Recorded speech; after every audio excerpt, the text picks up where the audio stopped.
Bismillahirrahmanirrahim. Assalamualaikum warahmatullahi wabarakatuh. Alhamdulillah. Selamat malam, salam sejahtera kita semua. Om Swastiastu, Namo Buddhaya, salam kebajikan. Alhamdulillah pada malam hari ini Partai Golkar hadir ke KPU untuk mendaftarkan seluruh calon anggota legislatif untuk DPR RI. Dan kenapa kami hadir pada hari ini? Karena DPP Partai Golkar ingin memastikan bahwa seluruh provinsi dan kabupaten kota sudah selesai terdaftar di tempatnya masing-masing, maka baru kami daftarkan ke KPU untuk DPR RI. Partai Golkar pada pemilu 2024 ini sudah melakukan proses yang cukup panjang dalam menetapkan bakal calegnya, baik untuk DPR RI, DPRD provinsi maupun DPR kabupaten kota. Kami mulai dari kira-kira 22 tahun yang lalu menghimpun sekitar 2 kali lipat dari setiap jumlah kursi per dapil di semua tingkatan.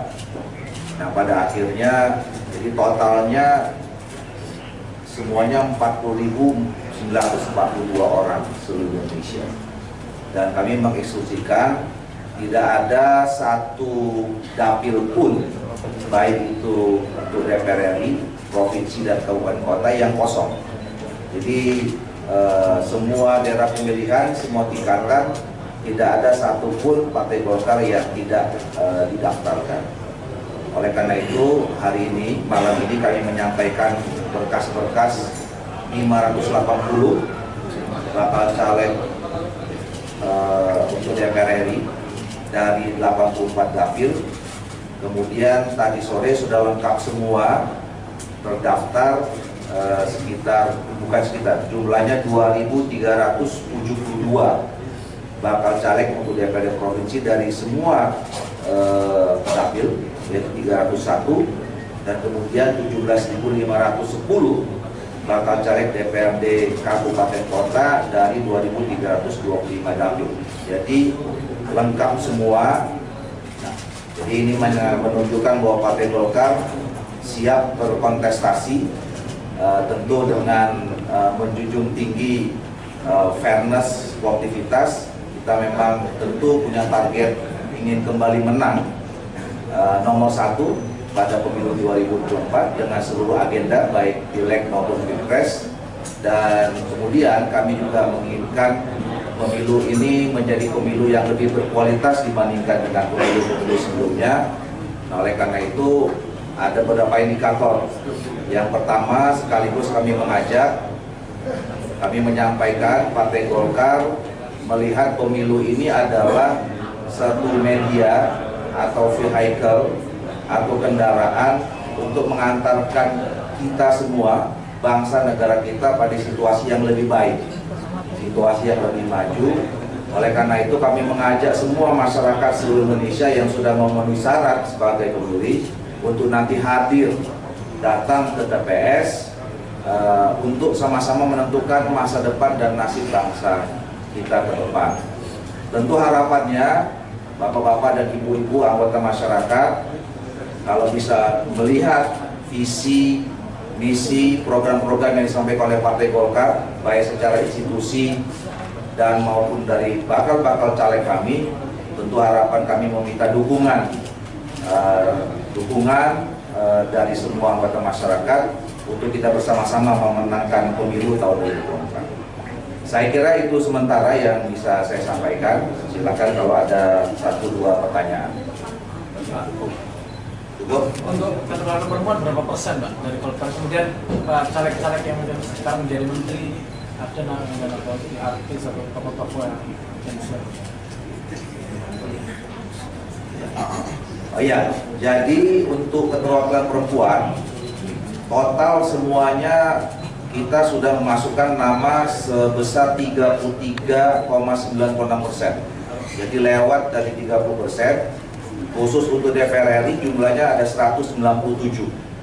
Jadi kami berusaha untuk bisa memenuhi kuota perempuan itu, dan alhamdulillah bukan hanya sekedar memenuhi, tetapi juga kami mendapatkan caleg-caleg perempuan yang berkualitas. Karena apa? Tadi prosesnya cukup panjang, dan salah satu yang juga kami prioritaskan adalah selain caleg perempuan adalah caleg-caleg muda, caleg-caleg milenial. Salah satu di antara aku salah banyak dari sekian itu ada sekarang hadir bersama-sama kita, dan mereka juga mengikuti tahap yang cukup serius. Kami punya Golkar Institute, ya, sudah dilaksanakan 12 angkatan selama 2 tahun ini, dan mereka juga banyak dilibatkan di dalam proses pencalekan ini, baik untuk DPR RI, untuk DPRD provinsi maupun kabupaten kota. Nah, kemudian untuk pimpinan-pimpinan kami, kolega kami di partai yang saat ini menjabat sebagai menteri, kami sepakat untuk mereka tetap fokus, ya, menjalankan tugasnya sebagai menteri-menteri yang diamanahkan oleh Pak Presiden, sehingga perjalanan pemerintah ini tidak terganggu, dan kemudian kami semua akan terus kami juga punya kader-kader yang cukup banyak untuk menggantikan posisi kader-kader kami kita sekarang yang sedang diberi amanah tanggung jawab sebagai atau yang duduk di pemerintahan. Siap. Izin Pak Duli bertanya, Pak, ini kan Golkar sampai hari ini belum menemukan formula untuk pengusungan capres dan cawapres. Ketika hari ini kita bicara soal caleg, ada kekhawatiran nggak Pak bahwa belum ada penentuan sikap ini nanti ke depan akan berpengaruh terhadap efek ekor jas yang nanti akan berkurang? Kami punya strategi khusus, kami punya strategi masing-masing, baik untuk pilpres maupun pileg, ya. Dan kami juga punya beberapa skenario alternatif yang kami dalam hitungan kami mudah-mudahan itu semua bisa mencapai target, ya.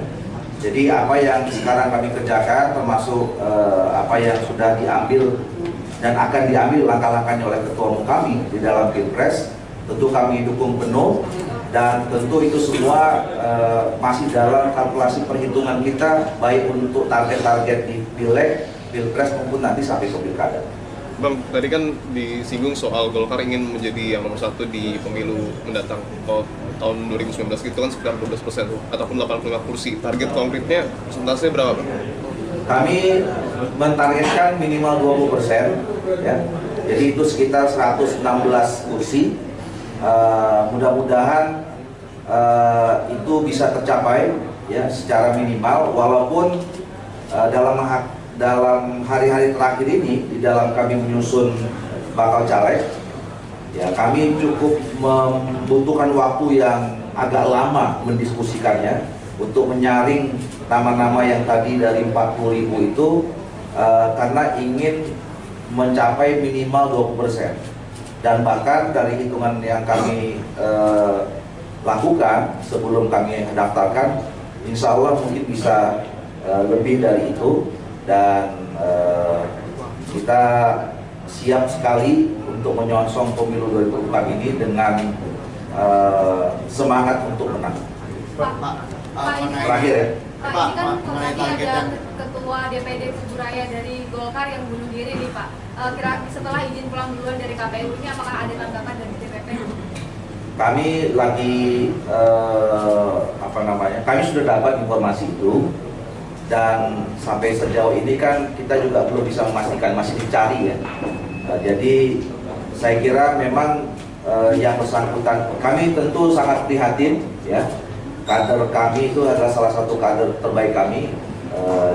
Yang bersangkutan adalah pelaksana tugas Partai Golkar di salah satu kabupaten di Kalimantan Barat. Sebenarnya 2 hari yang lalu yang bersangkutan ada di Jakarta juga, sudah sakit, ya, sakit. Kami sempat bawa ke rumah sakit, kemudian pulang di sana tadi mendaftarkan. Jadi saya kira itu lebih pada persoalan personal individu, tidak ada kaitannya dengan partai politik, ya. Tapi kami sangat prihatin dan kehilangan, karena yang bersangkutan itu adalah kader salah satu kader baik yang mudah-mudahan bisa segera ditemukan dalam keadaan yang sehat dan tidak kurang apapun. Pak, mengenai tadi kan target itu ambisius siapa 20% lebih ya Pak. Kira-kira disebutkan Pak wilayah yang Bapak jadi lumbung suara Golkar, dan yang terakhir itu apakah Pak Erlangga juga tadi kemarin jadi caleg gitu Pak? Ya, seperti yang saya katakan tadi, kader-kader atau pimpinan kami yang sekarang sedang menjabat sebagai posisi menteri itu tidak kami calonkan, karena termasuk Pak Erlangga sebagai ketua umum, apalagi Pak Erlangga kita sudah tetapkan sebagai calon presiden, ya. Kemudian yang kedua, tentu penetapan target itu melalui perhitungan kalkulasi yang cukup matang, ya. Kami bekerja mulai dari tahun 2019 memetakan potensi-potensi di wilayah sampai kemudian memprofiling orang-orang yang bisa mewakili daerah itu.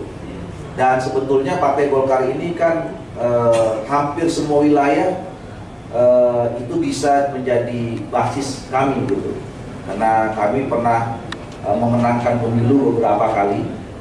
Nah, tinggal merevitalisasinya saja. Jadi secara umum kami mempunyai wilayah seluruh Indonesia yang di sana potensi Golkarnya cukup potensial.